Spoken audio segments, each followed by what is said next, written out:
आप सभी को राधे राधे, जय श्री कृष्ण। मैं सूर्यकांत द्विवेदी कैवल्य ग्रुप की ओर से आप सभी लोगों का एक बार पुनः से हार्दिक स्वागत करता हूं। आप सभी लोगों का एक बार पुनः से हार्दिक अभिनंदन करता हूं। आज की जो अति महत्वपूर्ण, अति विशिष्ट पितृ साधना की जानकारी है, वो जानकारी मैं आप लोगों को आज प्रदान करूं। उससे पहले कुछ विशेष विनती मैं आप लोगों से करूंगा कि जो जानकारियां मैं आप लोगों को प्रदान करता हूं चैनल पे, मंत्रात्मक जानकारी, तंत्रात्मक, यंत्रात्मक, या जो भी जानकारी मैं प्रदान करता हूं, तो वो आपके हित के लिए, आपके भले के लिए प्रदान करता हूं। कुछ लोगों को ये गलतफहमी रहती है कि वीडियो ज़्यादा देखेंगे तो इस चैनल का व्यूज़ बढ़ जाएगा और ये व्यूज़ बढ़ाने के लिए वीडियो देते हैं। ऐसा कुछ नहीं है। व्यूज़ बढ़ाने के लिए बहुत से प्रचार करने के और तरीके हैं। अगर हमें सब्सक्राइबर बढ़ाना है या व्यूज़ बढ़ाना है तो और हज़ार तरीके हैं ऑनलाइन प्लेटफॉर्म पे, लेकिन वो हमें नहीं करना है। हमें केवल जहाँ तक ये पहुँच जाए, जहाँ तक ये जानकारी पहुँच जाए। इसके दो कारण हैं। ये विलुप्ततम जानकारी जो विलुप्त हो रही है उसका सुरक्षा हो जाए, उसका संरक्षण हो जाए, और दूसरा, इस जानकारी से जो पहले भला हुआ करता था वो आगे भी होता रहे भविष्य में। इसलिए ये जानकारी आप लोगों तक निःशुल्क पहुंचाई जा रही है। तो आप लोग, ये जानकारी आप लोगों के लिए है, आपके हित के लिए है, आपके कल्याण के लिए है। इसलिए जानकारी पूरा देखा करें, वीडियो पूरा देखा करें। वीडियो आप लोग पूरा देखते नहीं हैं, उसके बाद तुरंत आधी वीडियो उल्टा सीधा कैसे जैसे भगा करके देखा, और उसके बाद जानकारी समझ में नहीं आए तो तुरंत आपने फ़ोन किया, मैसेज किया। फ़ोन मान लीजिए तुरंत नहीं उठाया, मैसेज का रिप्लाई तुरंत नहीं हुआ, तो आप लोग असंतुष्ट होते हैं और कैवल्य जो केंद्र है उससे आप लोग असहज महसूस हो जाते हैं, करने लगते हैं। तो कहने का अभिप्राय ये है कि गलती किसकी है, हमारे केंद्र की गलती है या आपकी गलती है। आप पूरा वीडियो अच्छे से देखिए। कोई भी विद्या एक ही बार में कंठगत हो जाए, ये माँ शारदा की विशेष कृपा होती है। लेकिन आप लोग विद्या तुरंत कंठ में बैठ जाए या हृदय में तुरंत विद्या उतर जाए, ये बड़ी कृपा की बात है। विद्या आप लोगों के लिए है। आप लोग उसको अच्छे से देखिए, अच्छे से समझिए, चिंतन मनन करिए, अभ्यास करिए। उसके बाद समझ में ना आए तो नंबर दिया गया है या निःशुल्क व्हाट्सएप ग्रुप है आप सभी लोगों की जानकारी के लिए। टोकन की जो व्यवस्था है, टोकन कुछ बहुत विशेष, कुछ अगर गहन बात है, दिल में है और उसको सुनाना चाहते हैं, लगता है कि वो ग्रुप में पूछने लायक नहीं है, तो उसके लिए जो है टोकन की व्यवस्था रखी गई है। अन्यथा चैनल के जो मंत्र हैं उसकी संशय के लिए निःशुल्क ग्रुप है। और आप लोग जब वीडियो दो चार बार अच्छे से देख लेंगे तो संशय बचेगा ही नहीं। हम हर वीडियो में लगभग किसी न किसी प्रकार का संशय दूर करते रहते हैं। तो आप लोग वीडियो अच्छे से देखा करें। ये जानकारी आपके लिए है, आपके हित के लिए है। आज जो मैं जानकारी देने आया हूँ, उस जानकारी को देने से पहले एक बहुत अच्छी बात याद आ रही, सुना देता हूँ कि कस्तूरी कुंडल बसे मृग ढूंढे बन माहि, ऐसे घट में पीर हैं दुनिया जाने नाही। ये दोहा, ये बात आप लोगों ने बहुत बार सुना होगा। इसको मैं इसलिए आज सुना रहा हूँ क्योंकि हर कोई सिद्ध बनना चाहता है, हर कोई सफल बनना चाहता है। और ऐसा नहीं है, मैं किसी को इल्ज़ाम भी नहीं लगा रहा हूँ कि कोई सफल बनने के लिए या सिद्ध बनने के लिए लोगों ने प्रयास नहीं किया। बहुत लोग सिद्ध बनना चाहते हैं, बहुत लोग कहते हैं कि मंत्र काम नहीं कर रहा है, ये नहीं हो रहा है, वो सफलता नहीं हो रही, वहाँ बाधा हो रहा है, वहाँ परीक्षा पूर्ण नहीं हो रही, व्यापार अच्छे से नहीं चल रहा, अनेक प्रकार के। और उन असफल स्थानों को सफल करने के लिए, मतलब जहाँ से असफलता प्राप्त हो रही है, वहाँ उस चीज़ में सफलता प्राप्त करने के लिए लोग अन्यान्य अन्यान्य प्रयत्न भी कर रहे हैं। आध्यात्मिक और सामाजिक हर प्रकार का वहाँ पर प्रयत्न कर रहे हैं, लेकिन फिर भी सफल नहीं हो रहे हैं। वो जो दोहा मैंने सुनाया कस्तूरी कुंडल बसे वाला, वो इसीलिए सुनाया। आप उदाहरण देख लीजिए, समाज में आप पत्तों के ऊपर पानी का सिंचन करेंगे, पेड़ पौधा कभी नहीं जो है पनपेगा, पेड़ कभी विकसित नहीं होगा। आपको पेड़ को, अगर वृक्ष को विकसित देखना है तो आपको जल में, यानी कि जड़ में पानी देना पड़ेगा। जो मूल है वहाँ पर पानी देना पड़ेगा। बहुत से लोग माता दुर्गा जी के भक्त हैं, भगवान भोलेनाथ के भक्त हैं, हनुमान जी के भक्त हैं, बड़ी अच्छी बात है। लेकिन आप फिर भी इनकी सेवा करते हुए अगर पितरों की आप सेवा नहीं कर रहे हैं, पितरों को प्रसन्न करने की चेष्टा नहीं कर रहे हैं, तो आप ये समझ लीजिए कि मूल छोड़ करके तनों पर, पत्तों पर, डालियों पर पानी डाल रहे हैं, जड़ को आपने छोड़ दिया है। एक वो घटना याद किया करें कि कैसे आपके दादाजी आपकी उँगली पकड़ के चलाया करते थे, कैसे पिताजी आपको गोदी में खिलाया करते थे, कैसे माँ आपको लाड करती थी। वो सारी चीज़ें अगर वो लोग इस दुनिया को छोड़ करके चले गए हैं तो मतलब आपके लिए अब वो कुछ नहीं है। पितर मतलब जो पितर बन गए हैं, जो दुनिया को छोड़ करके किसी प्रकार से चले गए हैं, तो वो लोग उनकी कोई महत्ता नहीं रख गई। केवल एक फ़ोटो रख दिया और फ़ोटो के ऊपर प्लास्टिक की माला चढ़ा दी और कभी भूले भटके 2-4 अगरबत्ती दिखा दी, बस हो गई पितृ साधना या हो गया पितरों का उपकार। सोचिए कि कितनी प्रॉपर्टी छोड़ करके गए, कितने खेत क्या-क्या छोड़ करके गए वो आपके लिए, और आपके लिए पूरे जीवन भर कितना उन पितरों ने प्रयत्न किया होगा। आज वो आपके लिए बहुत कुछ छोड़ करके गए हैं। बहुत लोग इल्ज़ाम लगाएँगे कि हमारे पितर तो कुछ भी छोड़ के नहीं गए, तो वो आपको छोड़ के गए। आपका इतना बड़ा शरीर वो दे करके गए हैं, आपको ज़िंदगी प्रदान करके गए हैं। धरती पर आकर के मुक्ति का मार्ग, धरती पर जन्म दे करके उन्होंने आपकी मुक्ति का मार्ग सुलभ कर दिया, यही इतना ही बहुत है। तो हम लोगों का कर्तव्य होता है कि ऐसे जो कृपावान पितर हैं, वही घुमा फिरा कर के बात बता रहा हूँ कि अगर पितरों की सेवा हम नहीं करते हैं, पितरों को भूल जाते हैं, तो वही है तनों पर पानी डाल रहे हैं, जड़ पर पानी नहीं डाल रहे हैं। आप लोग कहेंगे कि मैं दुर्गा जी का विरोधी हूँ, शंकर जी का विरोधी हूँ, हनुमान जी का विरोधी हूँ, बिल्कुल नहीं, हम खुद उपासना करते हैं। लेकिन आप किसी भी शास्त्र में पढ़ लीजिए, वैदिक मार्ग में समझ लीजिए या तांत्रिक मार्ग समझ लीजिए, बिना पितरों की साधना किए या बिना पितरों को मनाए हुए या बिना पितरों के आशीर्वाद के, उनकी बिना प्रसन्नता के आप कहीं सफल नहीं हो सकते। अमूमन जो तंत्र में साधनाएँ होती हैं, जो तंत्र में सिद्धियाँ होती हैं, तो सबसे पहले पितरों की साधना कराई जाती है या फिर गुरु लोग पितरों को प्रसन्न करने के लिए तमाम प्रकार के मार्ग बताते हैं। जब पितरों की प्रसन्नता का अनुभव हो जाता है, तब जाकर के कोई साधना करवाई जाती है, तब जाकर के वो साधना सिद्ध होती है। आपको मैं एक बात बता दूँ कि बिना पितरों के साधना किए आप प्रेत भी सिद्ध नहीं कर सकते, बड़ी-बड़ी शक्तियाँ तो दूर की बात है। बहुत से लोग कहते हैं कि मंत्र काम नहीं करता, ये नहीं हो रहा, वो नहीं हो रहा, नौकरी करने जाते हैं, नौकरी नहीं, सफलता नहीं, ये नहीं, वो नहीं, तमाम प्रकार के। और हम पूजा भी बहुत करवाते हैं, अभिषेक भी करवाते हैं, दुर्गा पाठ भी करवाते हैं, ये भी करवाते हैं। पर वो लोग ये कभी नहीं कहते कि हमने पितरों के लिए भी ये किया है, क्योंकि वो कभी करते ही नहीं हैं। और बहुत से लोग ये भी शंका में रहते हैं कि पितृदोष में मतलब पिताजी या पिताजी के पिताजी मरे होंगे या उन्हीं की कुछ कमी होगी, इसी को पितृदोष कहते हैं। पितृदोष केवल एक संज्ञा है, एक टाइटल है, एक ग्रुप का नाम समझ लीजिए पितृदोष, एक ग्रुप का। इस ग्रुप में कई प्रकार के अन्य दोष शामिल होते हैं। माता के तरफ से कोई दोष आया, मातृदोष लगा, वो भी पितृदोष ही कहलाएगा। अगर भाई के द्वारा कोई हुआ या भाई मरा, भ्रातृदोष है, वो भी पितृदोष कहलाएगा। नानी नाना की तरफ से कोई दोष आया, वो भी पितृदोष कहलाएगा। जो स्वप्न दोष वगैरह या हस्त मैथुन आदि जो लोग करते हैं, वो भी पितृदोष ही होता है। जल बहुत फैलाते हैं, जल बेकार करते हैं, वो भी पितृदोष ही होता है। जो है पितरों का आप सेवा नहीं कर रहे हैं, वो भी पितृदोष ही होता है। आपके द्वारा किसी जीव की हत्या हो रही, वो भी पितृदोष होता है। गाय की हत्या हो गई या गाय की हत्या का आपको कैसे भी भागी बनना पड़ा, तो वो भी पितृदोष ही होता है। ब्राह्मण का अपमान हो गया, वो भी पितृदोष होता है। ये अनेक प्रकार के पितृदोष के कारण होते हैं। पितृदोष मतलब बहुत लोग ये ना समझें कि केवल पिताजी या दादाजी ऐसा कुछ किसी को मरने में या अकाल मृत्यु वगैरह हुई है तो केवल वही पितृदोष बनेगा। पितृदोष के अन्य कारण है, मैं कारण बताने चलूंगा तो उसी में वीडियो पूरा बन जाएगा। तो ये अनेकों प्रकार से पितृदोष होता है। दूसरा ये है कि वर्तमान समय में जो अंत्येष्टि क्रिया है, यानी कि अंतिम क्रिया होती है, वो क्रिया बढ़िया से न होने के कारण भी पितृदोष लगता है। एक बात आपको बता दूं कि शरीर 5 तत्वों से बनता है: धरती, वायु, अग्नि, आकाश और जल। धरती, वायु, अग्नि, आकाश और जल, इन 5 तत्वों से जो है शरीर की संरचना होती है।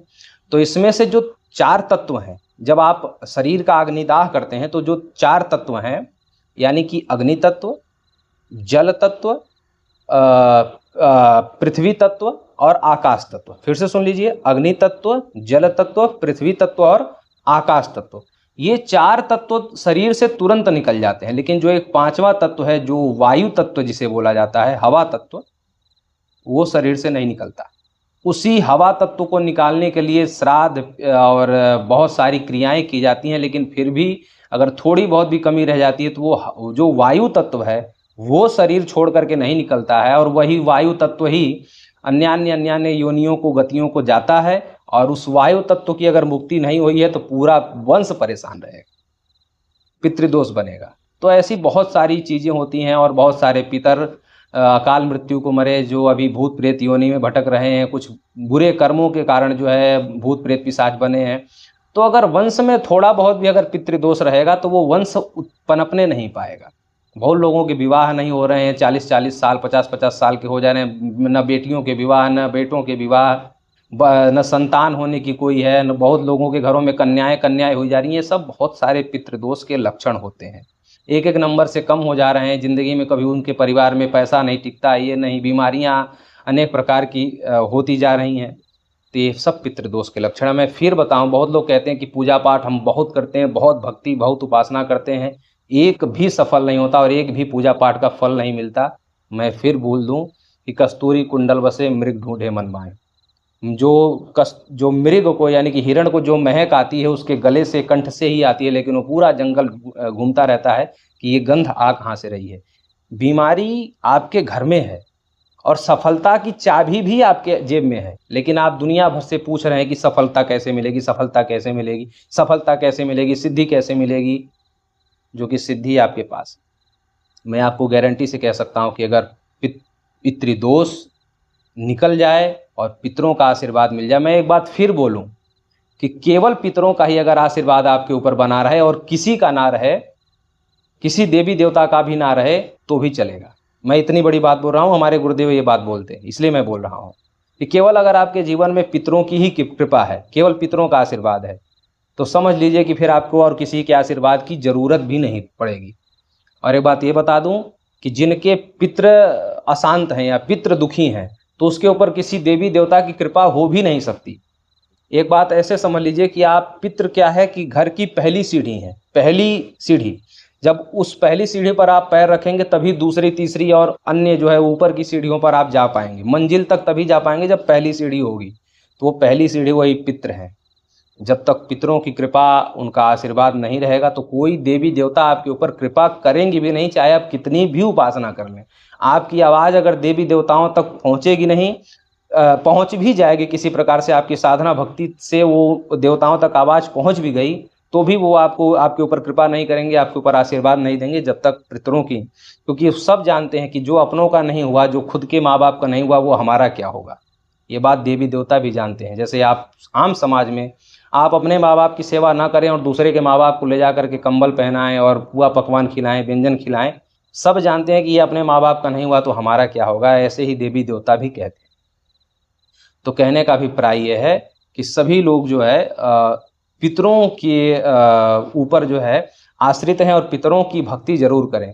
और होली आपसे छूट जाए, नवरात्रि छूट जाए, दीपावली छूट जाए, लेकिन जो ये पितरों का एक समय आता है, पितृपक्ष आता है, ये आपसे नहीं छूटना चाहिए। इसको आप होली दीपावली से भी बड़ा पर्व मनाइए। हम कितनी वीडियो में ये बात बोल चुके हैं कि होली दीपावली से बड़ा पर्व है। और अभी जितने भी सिद्ध लोग हैं, जितने भी साधक गण हैं, वो सब पितृ साधना करेंगे। बड़े से बड़े साधक पितृ साधना जरूर करते हैं। आप जा करके देख लीजिएगा साधकों की कुटिया पर, उनके आश्रमों पर बड़े से बड़ा पितृ साधक जो है दीपावली के दिन सिद्धि अगर छूट जाएगी तो छूट जाएगी, लेकिन पितृ साधना नहीं छोड़ सकता अगर वो साधक है और अच्छे गुरु का पढ़ा हुआ अगर शिष्य है तो वो पितृ साधना नहीं छोड़ सकता। बहुत लोग ये प्रश्न कर रहे थे कि गुरुदेव हर बार की तरह आपकी बार जो वार्षिक तांत्रिक पितृ पूजन होता है आपकी बार नहीं होगा क्या? आपकी बार भी होगा। और कुछ लोग साधना मांग रहे हैं तो मैंने साधना पहले देने का विचार किया और जो पितृ पूजन है उसका भी वीडियो जल्दी ही प्रसारित करके आप लोगों को उसकी भी सूचना दूंगा। लेकिन मैं निवेदन करूंगा, उस वीडियो में भी मैं बताऊंगा, लेकिन पहले ही बता दे रहा हूं कि जो साधना होगी, ये जो साधना है, इस साधना से जैसे कि पितृ जो है उनको आप एकत्रित कर लेंगे, मतलब पितरों तक आवाज आपकी पहुंचने लगेगी। इस साधना को करने के बाद क्या होगा वो पूरा बता देता हूं आपको। इस साधना को जब आप कर लेंगे, जैसे कि आप मूर्ति लाते हैं बाजार से, तो बाजार से किसी शिल्पकार के यहाँ से मूर्ति लाते हैं, तो मूर्ति लाते ही आप पूजन शुरू नहीं कर देते हैं, आप पहले मूर्ति की प्राण प्रतिष्ठा करवाते हैं। तो पितरों के लिए जो आप लोग जलांजलि इत्यादि देते हैं, जो भी कुछ करते हैं, वो पितरों तक पहुंचता नहीं है अच्छी तरीके से। मैं आपको बता दूं, पितरों को जगाना पड़ता है, उनको जागृत करना पड़ता है, उनको एकत्रित करना पड़ता है। जैसे मूर्ति में प्राण डालने के लिए एकत्रित करना पड़ता है, तब प्राण प्रतिष्ठा होने के बाद तब पूजा शुरू होती है और तब पूजा लगती है।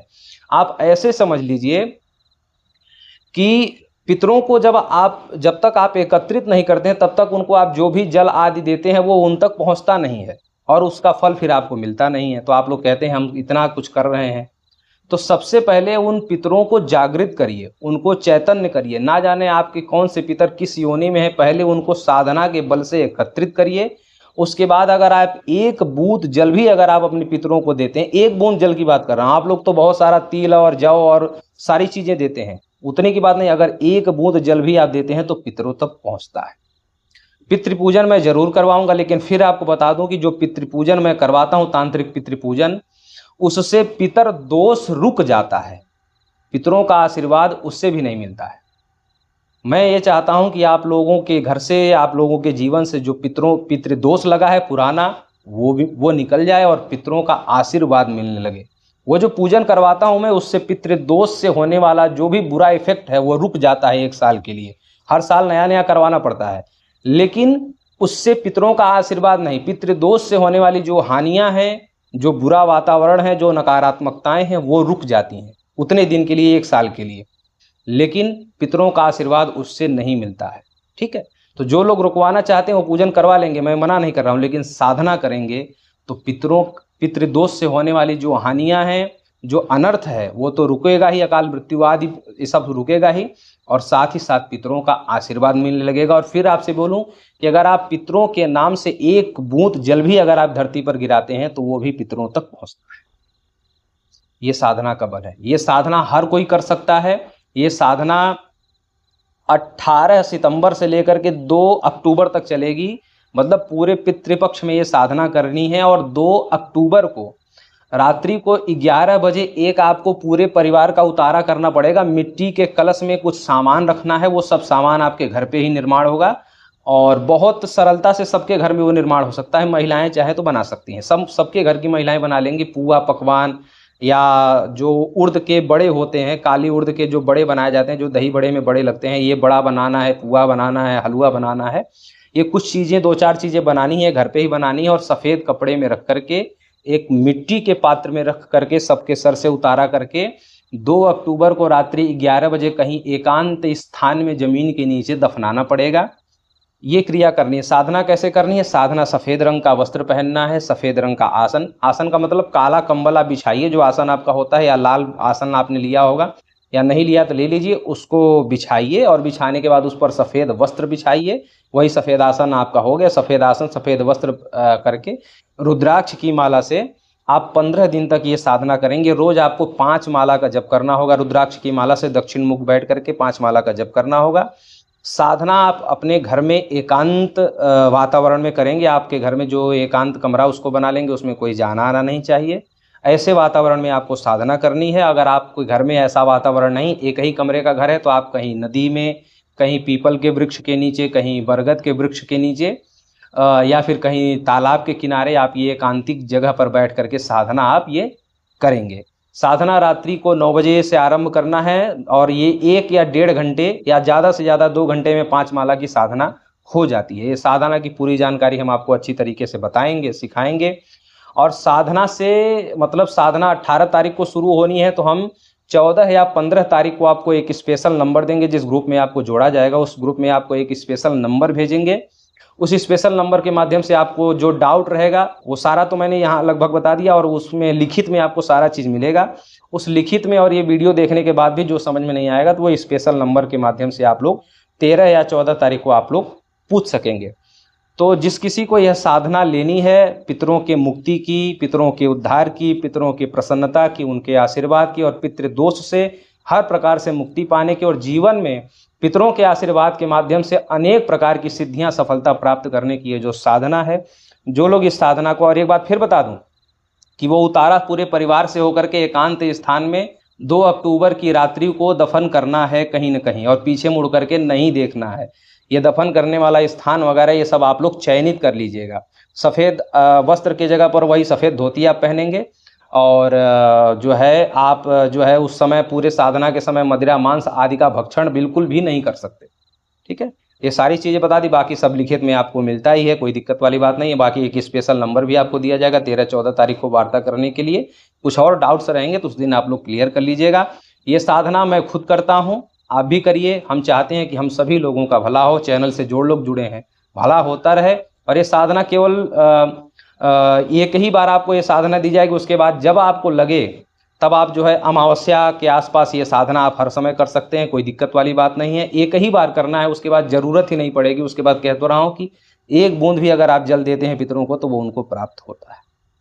तो ये साधना जिस किसी को चाहिए, इसकी सेवा राशि 4100 है। ये जमा करके आप रसीद भेजेंगे और रसीद वेरीफाई होने के बाद फिर आपको जो है साधना ग्रुप में जोड़ दिया जाएगा। फिर आपको बता दूं कि ये जो ग्रुप होता है ये प्राइवेट होता है, इसमें सदस्यगण दिखाई नहीं देते हैं।